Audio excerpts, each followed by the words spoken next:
Welcome back. AP రాజధానిపై Somajiguda press club లో జరుగుతున్న చర్చలో మాజీ మంత్రి వడ్డే శోభనాద్రీశ్వరరావు మాట్లాడుతున్నారు. ఆ లైవ్ చూద్దాం.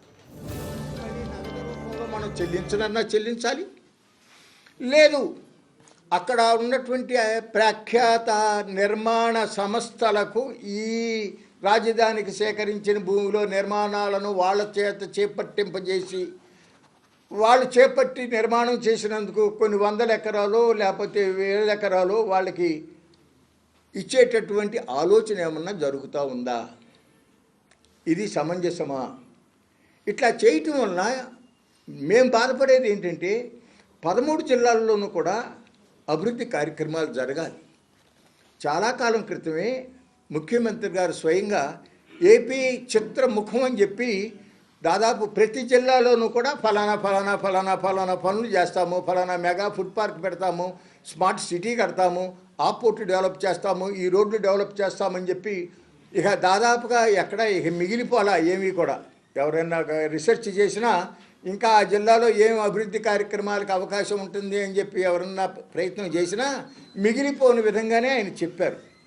కనీసం అందులో 4వ వంతైనా అమలు చేసేదానికి కావలసినటువంటి ఆర్థిక స్తోమత ఉండాలి కదా. అది ఎగ్జాస్ట్ అవుతుంది.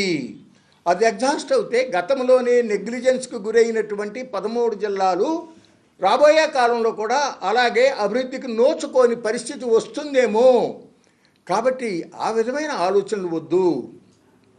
అందులో కూడా అక్కడ భూమి కావాలి అన్నటువంటి ప్రదేశంలో కొంతేమో కేవలం ఒక్క పంట, ఒక పత్తో లేకపోతే పొగాకు పండించేది, అట్లాగే అక్కడ ఉన్నటువంటి కొండవీటి వాగు వల్ల ముంపుకు గురయ్యే ప్రాంతం కొంతమంది ఆ రైతులు ఇస్తామని అంటున్నారు.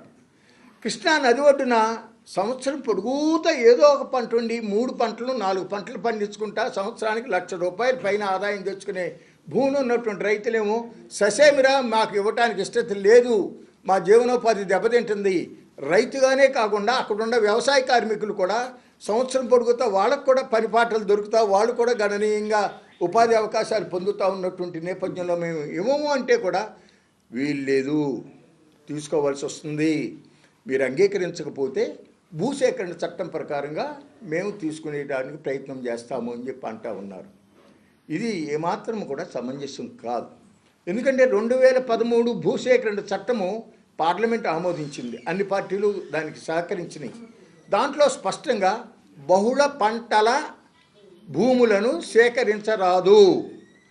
కేవలం భూమి ఉన్న రైతులే కాకుండా వ్యవసాయ కార్మికులు, అట్లాగే చేతి వృత్తుల వాళ్ళు కానీ భూమి లేని పేదవాళ్ళు వాళ్ళు ఏ ప్రాంతంలో అయితే భూమి తీసుకోదలుచుకున్నారో ఆ ప్రాంతంలో ఉన్నటువంటి ప్రజలందరిలోనూ కూడా 70% ప్రజలు అంగీకరిస్తేనే తీసుకుంటానికి సాధ్యపడేటటువంటి విధంగా చట్టం ఉంది.